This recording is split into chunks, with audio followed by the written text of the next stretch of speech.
Hello students, today we will read second chapter, Plants Habitat. Plants grow almost all over the earth, both on land and in water. पौधे जो हैं वो हर जगह उगते हैं, जमीन पे भी और पानी में भी उगते हैं. They are found on high mountains, deep oceans, hot and cold places, coastal areas और dry and wet places. ये जो पेड़ पौधे हैं हर जगह पाए जाते हैं, पहाड़ों पे भी पाए जाते हैं, समुंदर के गहराइयों में भी पाए जाते हैं, गहरे समुंदर के अंदर भी पेड़ पौधे पाए जाते हैं, गर्म और ठंडी जगहों पे भी पाए जाते हैं, जहाँ पे बहुत अधिक गर्मी होती है या फिर बहुत अधिक ठंड होती है वहाँ भी पाए जाते हैं. कोस्टल एरियाज, समुंदर के किनारे को कोस्टल एरियाज कहते हैं, तो कोस्टल एरियाज में भी पाए जाते हैं. और ड्राई जगहों पे, सूखा जहाँ पड़ता है जैसे रेगिस्तान, वहाँ भी पाया जाता है. और वेट प्लेसेस पे जहाँ पे बहुत अधिक बारिश होती है, जिस जगहों पे बहुत अधिक पानी होता है, उन जगहों पे भी पेड़ पौधे पाए जाते हैं. The natural surroundings in which a plant or animal lives is called its habitat. एक नेचुरल सराउंडिंग जहाँ पे कि पेड़ पौधे रहते हैं उसको क्या कहते हैं? हैबिटाट कहते हैं. आप अंडरलाइन कर लीजिए ऐसे. For example, the habitat of a fish is water and that for a cactus plant is the desert. पेड़ पौधे जीव जंतु जिस जगह पे, जिस वातावरण में रहते हैं उसको क्या कहते हैं? हैबिटाट कहते हैं. It's called habitat. जैसे कि मछलियां कहाँ रहती हैं? पानी में रहती हैं, तो फिश का हैबिटाट क्या हुआ? वाटर. कैक्टस प्लांट जो आपका कहाँ उगता है? रेगिस्तान में उगता है, तो कैक्टस प्लांट का हैबिटाट क्या है? Desert. Plants growing in various places are adapted to the climate around them. और जो पेड़ पौधे हैं जिस तरह के जगह पे उगते हैं, जिस तरह की जगह पे पैदा होते हैं, उसके क्लाइमेट, उसकी सराउंडिंग, वहाँ का जो मौसम होता है उसको अडाप्ट कर लेते हैं, उनके अनुसार खुद को ढाल लेते हैं. अडाप्ट करना मतलब खुद को ढाल लेना, किसी चीज की आपको आदत हो जाना. जैसे कि अगर हम गर्म जगहों पे रहते हैं तो हमें गर्म जगहों पे रहने की आदत हो जाती है. जो ठंडी जगहों पे रहते हैं उन्हें ठंडी जगहों पे रहने की आदत हो जाती है. तो अडाप्ट करना मतलब खुद को परिस्थिति के हिसाब से ढाल लेना. The special features that allow a plant to live in a particular place are called adaptation. और ये जो फीचर है, ये जो हमारे अंदर जो ये एक आदत होती है पेड़ पौधों के अंदर, जानवरों के अंदर, इंसानों के अंदर, किसी भी जगह पे रहने और खुद को उस परिस्थिति में ढाल लेने का जो फीचर है उसको क्या कहते हैं? अडाप्टेशन कहते हैं. The special feature that allow a plant to live in a particular place are called adaptation. Now move to next topic. आप देख सकते हैं जो अलग अलग चीजें होती है, जैसे मछलियां पानी में रहने के लिए खुद को अडाप्ट कर लेती है. उनकी बॉडी में वैसे पार्ट्स होते हैं कि वो पानी में सांस ले सके, उनके पास गिल्स होती हैं, वो पानी में तैर सके, इसलिए उनके पास फिन्स होती हैं. और जो जमीन पे रहते हैं उनके पास क्या होते हैं? पैर होते हैं चलने के लिए जमीन पर. तैरने के लिए उनके पास फिन्स नहीं होते, क्योंकि मछलियां चलती नहीं है. मछलियों के पास पैर होते तो वो कैसे स्विम कर पाती. तो हर जानवर को जिस तरह से जो अपने आप को हर तरीके से ढाल लेता है, वैसे ही पेड़ पौधे भी खुद को अलग अलग जगहों पे अलग अलग तरीके से उगने के लिए ढाल लेते हैं. जैसे आपका कैक्टस प्लांट है, क्योंकि वो रेगिस्तान में उगता है, तो वो क्या करता है? वो खुद को वैसे ढाल कर रखता है. उसके ऊपर कांटे होते हैं, वो नॉर्मल, उसमें पत्ते नहीं होते, स्टेम होता है. और अलग जगह के पेड़ पौधे अलग तरीके के होते हैं. आगे हम पढ़ेंगे इस चैप्टर में.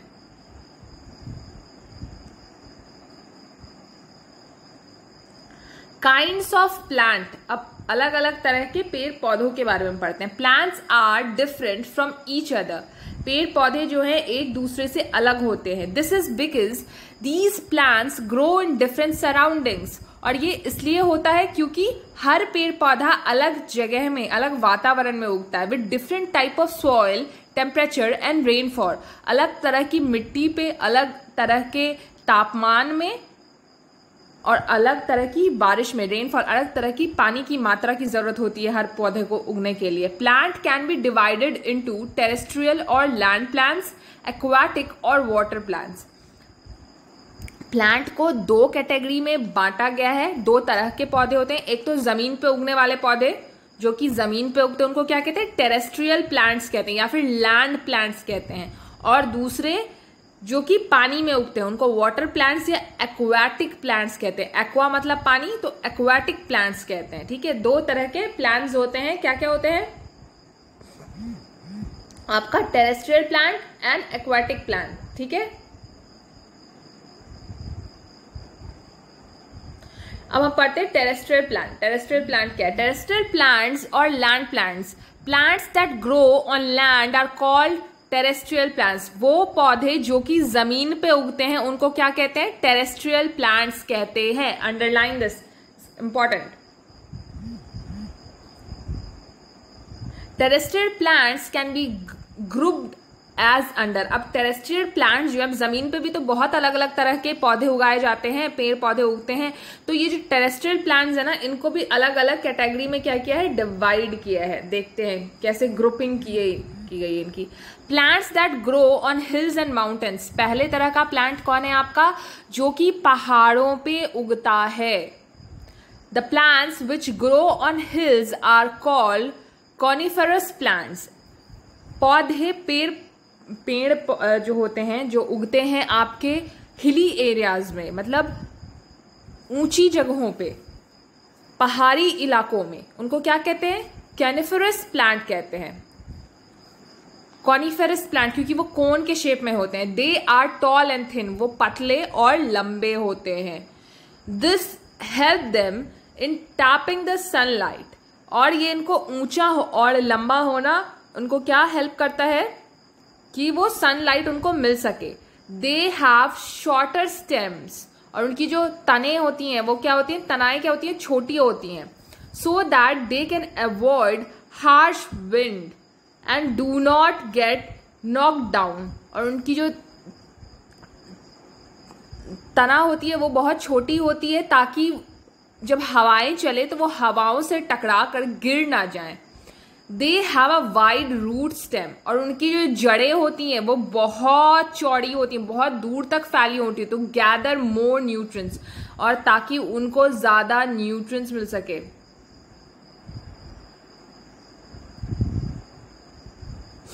The leaves of such plants are thick and needle like. ऐसे पेड़ के जो पत्ते होते हैं वो क्या होते हैं, मोटे होते हैं, थिक होते हैं, और नीडल के जैसे होते हैं, सुइयों जैसे होते हैं। They have cones instead of flowers, और इन पेड़ों में कोन्स उगते हैं, फ्लावर्स नहीं उगते। Their seeds grow inside the cones, और इनकी जो सीड्स होते हैं उन कोन्स के अंदर ही उगते हैं। Thus the tree are cone shaped and have sloping branches to slide off snow easily। और क्योंकि जैसा हम जानते हैं कि पहाड़ी इलाकों में क्या होती है, बर्फ पड़ती है, तो ये जो पेड़ होते हैं ना वो कोन के शेप में होते हैं। जैसा आपका बर्थडे कैप होता है ना कोन के शेप में, वैसे कोन के शेप में होते हैं। क्यों कोन के शेप में होते हैं? कि उन पे बर्फ ना जमे। अगर बर्फ पड़े तो बर्फ उनके ब्रांचेस से, उनकी जो डालियां हैं वो स्लोपी होती है, उनसे बर्फ नीचे इजीली गिर जाए। अगर उन पे बर्फ जमा हो जाएगी तो क्या होगा, पेड़ को नुकसान होगा। इसीलिए वो कोन के स्ट्रक्चर में होते हैं वहां के पेड़। Due to their conical shape they are called conifers. और क्योंकि उनका शेप कैसा होता है, कोनिकल होता है, इसीलिए उनको क्या कहते हैं, कॉनिफर्स कहते हैं। हमने पढ़ा ना कॉनिफर प्लांट के सारे फीचर्स क्या होते हैं, वो टॉल और थिन होते हैं ताकि उनको सनलाइट मिल सके। उनके जो स्टेम होती हैं वो क्या होती है, छोटी होती हैं ताकि वो हवा से पेड़ गिर ना जाए। उनके जो रूट्स होते हैं बहुत दूर तक फैले होते हैं कि उनको न्यूट्रिएंट्स मिल सके। और जो उनके लीव्स होते हैं वो कैसे होते हैं, थिक और नीडल लाइक होते हैं। उन पौधों में कोन्स उगते हैं, फ्लावर्स नहीं उगते। उन कोन्स के अंदर उन पेड़ के सीड्स होते हैं, और ये पेड़ कोनिकल इसलिए होता है ताकि उनपे बर्फ ना जमे और बर्फ इजीली उनके ब्रांचेस से स्लिप हो जाए नीचे, और इन्हें इसीलिए कॉनिफर्स कहते हैं। Conifers are generally evergreen. Conifers क्या होते हैं? एवरग्रीन होते हैं। एवरग्रीन मतलब जो पेड़ पौधे हमेशा हरे भरे रहें उन्हें एवरग्रीन प्लांट्स कहते हैं, ठीक है, जो कि सालों भर हरे रहते हैं। This means they do not shed their leaves all at once. इसका मतलब ये है कि अपने सारे पत्ते एक बार में नहीं गिराते। उनके पत्ते झड़ते हैं मगर झड़ते भी रहते हैं और उगते भी जाते हैं। ऐसा नहीं होता कि पूरे पेड़ के पत्ते एक बार झड़ गए और फिर नए पत्ते निकले, ठीक है। पाइन, फर,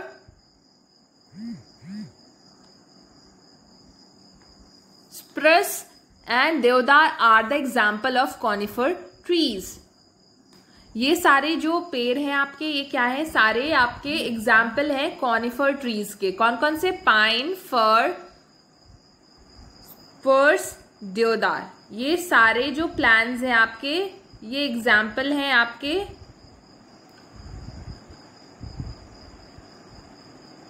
कॉनिफर प्लांट्स के। देखिए मोर टू नो में क्या लिखा है? The Norway spruce is used as Christmas tree in Europe. और ये जो आपका प्लांट है स्पर्स प्लांट, इसको क्रिसमस ट्री भी कहते हैं। हम लोग क्रिसमस ट्री भी कहते हैं इस प्लांट को, और इसको एज अ क्रिसमस ट्री भी यूज किया जाता है यूरोप में, okay. Plants that grow in plain. अब हम ऐसे पौधों के बारे में अभी हमने पढ़ा था, ऐसे पेड़ों के बारे में जो कि माउंटेन्स पे उगते हैं, हिल पे उगते हैं, पहाड़ों पे।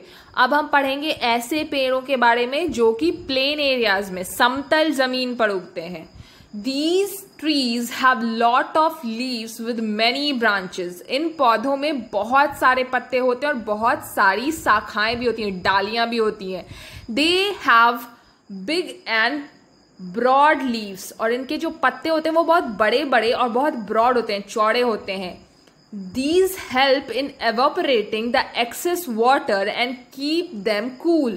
और ये पत्ते, चौड़े पत्ते इसलिए होते हैं कि उनसे जो पानी है वो एवापोरेट हो सके, भाप बनकर उड़ सके, पानी निकल सके भाप के रूप में, और उन पौधों को ठंडक मिल सके और उनको ठंडक दे पाए वो, ठीक है। These trees shade their leaves mostly in winter. और ये जो पेड़ होते हैं इनके पत्ते अक्सर ठंड के मौसम में, विंटर के मौसम में गिरते हैं। New leaves grow in spring. और नए पत्ते कब उगते हैं? विंटर के बाद जब स्प्रिंग का मौसम आता है, स्प्रिंग सीजन, तब इनके पत्ते निकल कर आते हैं, नए पत्ते निकल कर आते हैं। अब ये ऐसे कौन कौन से पेड़ एग्जाम्पल देखिए, banyan, neem, peepal, mango are some examples of trees that grow in plains. और ये सारे कुछ पेड़ हैं जो कि एग्जाम्पल हैं आपके प्लेन एरियाज में उगने वाले। नीम हम तो जानते हैं, ये पीपल, मैंगो और बैनियन, बरगद के ये सारे कैसे पेड़ हैं जो कि प्लेन एरियाज में उगते हैं। तो हमने पढ़ा ऐसे पेड़ों के बारे में जो कि प्लेन एरियाज में उगते हैं, क्या क्या फीचर्स हैं इनके। इन पे बहुत सारे पत्ते और बहुत सारी शाखाएं होती है। Have lot of leaves and many branches. They have big and broad leaves. इनके जो पत्ते होते हैं वो बड़े बड़े और चौड़े होते हैं।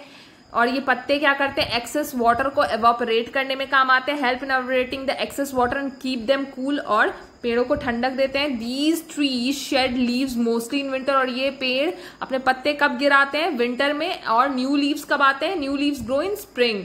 और इन पेड़ के कुछ एग्जाम्पल्स हैं। तो ये हमने पढ़े किस टाइप का प्लांट, जो कि प्लेन एरियाज में ग्रो करता है। Now next is plants that grow in coastal areas.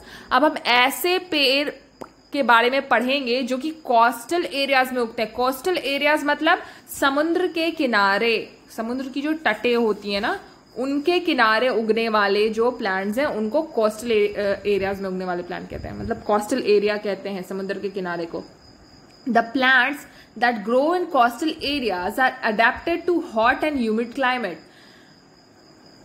जो पेड़ होते हैं जो कि कोस्टल एरियाज में उगते हैं वो अपने आप को अडाप्ट कर लेते हैं गर्म और ह्यूमिड वाले वातावरण में रखने के लिए, क्योंकि बगल में समुद्र है तो वहां से क्या होगा? पानी इवापोरेट होगा तो जो ऊष्मा है वो अधिक होगी, वहां के हवा में नमी ज्यादा होती है ऐसे जगहों पे जहां पे कि पानी का सोर्स बगल में हो।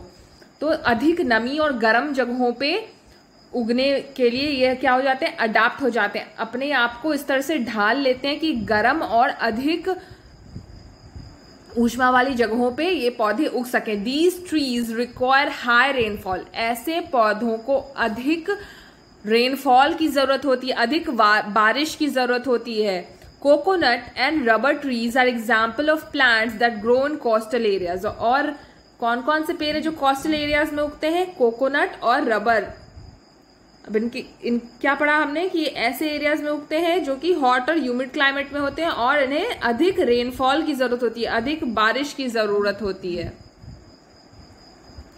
ठीक है, अब नेक्स्ट टाइप के प्लांट्स हम पढ़ते हैं। Plants that grow in desert, ऐसे पौधे जो कि डेजर्ट में उगते हैं, रेगिस्तान में उगते हैं। Plants like cactus, date, palm, bamboo and kikar grow in desert. कुछ पौधे आपके दिए हुए हैं, कौन कौन से? कैक्टस, डेट खजूर के पेड़, बैम्बू, बबूल and kikar grow in desserts. कहाँ उगते हैं? रेगिस्तान में उगते हैं। इसमें से जो बबूल है, देखिए आप सारे कैक्टस, ये सारे लगभग ना, कीकर, ये सारे कैसे पेड़ हैं जिनमें कि कांटे होते हैं। रेगिस्तान के पौधों में, अधिकतर पौधों में, सब में नहीं, अधिकतर पौधों में क्या होते हैं? कांटे होते हैं। There is very little water available to them. रेगिस्तान में पानी बहुत कम होता है। The desert plants have spines on the stem, इसीलिए इनके जो पेड़ हैं उन पे क्या होते हैं? स्पाइन्स होते हैं, उनके स्टेम पे कांटे होते हैं, उनके स्टेम पे इंस्टेड ऑफ लीफ। पत्ते होने की जगह पे क्या होते हैं? कांटे होते हैं। उनके जो कांटे होते हैं वही उनके पत्तों की तरह होते हैं, पत्तों की जगह पे ही वो कांटे रहते हैं। These help to reduce water loss.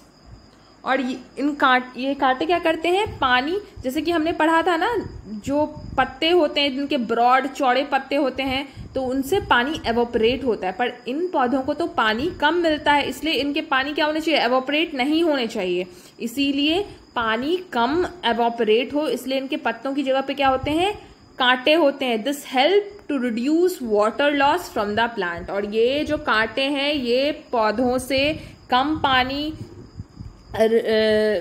Evaporate हो, पानी कम लॉस हो, इसमें मदद करते हैं। The fleshy stem store water, और इनका जो फ्लैशी स्टेम होता है, मोटी तने होती हैं, वो क्या करती हैं? तनाएं वो पानी को स्टोर करती हैं, पानी को जमा कर रखती हैं। Which is used by plant in absence of water. और ये कब यूज होता है वो पानी? जबकि पौधे को पानी नहीं मिलता है, एब्सेंस ऑफ वाटर रहता है। जब पानी नहीं मिलता है पौधे को, तो वो जो जमा पानी है पौधे के स्टेम में, उन्हें ये पौधे यूज करते हैं। The process of photosynthesis in cactus take place in the stem. हम जानते हैं, हमने पहले भी पढ़ा है स्टैंडर्ड 3 में, फोटोसिंथेसिस क्या होता है? वो प्रोसेस जिससे कि पौधे अपना खाना बनाते हैं। तो ये जो खाना बनाने का प्रोसेस है पौधों का, फोटोसिंथेसिस, वो कैक्टस प्लांट में कहाँ होता है? उनके स्टेम में ही होता है। Because chlorophyll is present in stem, क्योंकि इसका जो क्लोरोफिल है वो कहाँ प्रेजेंट होता है? क्लोरोफिल प्लांट के स्टेम में ही प्रेजेंट होता है, इसीलिए कैक्टस क्या होता है? उसका स्टेम भी ग्रीन कलर का होता है ना। तो खाना कहाँ बनता है? स्टेम में बनता है। और क्लोरोफिल क्या है? हमने पहले भी पढ़ा है स्टैंडर्ड 3 में, ग्रीन कलर का पिगमेंट जो कि हेल्प करता है पौधों को खाना बनाने में। और ये खाना कहाँ बनता है कैक्टस प्लांट में? उनके स्टेम में बनता है। They have very long roots, और इनके जो रूट्स हैं वो बहुत लंबे होते हैं। Which help the plant in getting water bye penetrating deep into the ground. और इनके जड़ें लंबी क्यों होती हैं? कि ताकि इनकी जड़ें बहुत नीचे तक जा सके, क्योंकि वहां पे पानी बहुत कम होता है रेगिस्तान में, तो जड़ों को बहुत गहराई में जाना होता है पानी के लिए। तो इन पौधों की जो जड़ें होती हैं बहुत लंबी होती हैं, ताकि जमीन के नीचे बहुत अंदर तक ये पेनिट्रेट कर सके, जा सके पानी के लिए। Plant that grow in marshy land. अब हम ऐसे पौधों के बारे में पढ़ेंगे जो कि मार्शी लैंड में उगते हैं। मार्शी लैंड मतलब दलदल जैसी एरिया में, जहाँ पे कि अधिक पानी पड़ते हैं। बहुत अधिक पानी होने की वजह से वहाँ की जो ज़मीन है वो क्या होती है, मार्शी हो जाती है, दलदल जैसी हो जाती हैं, गीली हो जाती हैं। The trees that grow in marshy areas are called mangroves. और ऐसे पौधे जो कि मार्शी लैंड में उगते हैं उनको क्या कहते हैं, उनको कहते हैं मैनग्रोव्स। क्या कहते हैं, मैनग्रोव्स कहते हैं। Marshy areas have sticky and clayey oil. Marshy area की जो मिट्टी होती है वो कैसी होती है, चिपचिपी होती है, स्टिकी होती है और क्लेई होती है, गीली कीचड़ जैसी होती है। Clayey soil holds lot of water. और क्लेई चिपचिपी मिट्टी जो होती है वो क्या करती है, बहुत अधिक पानी को जमा करके रखती है।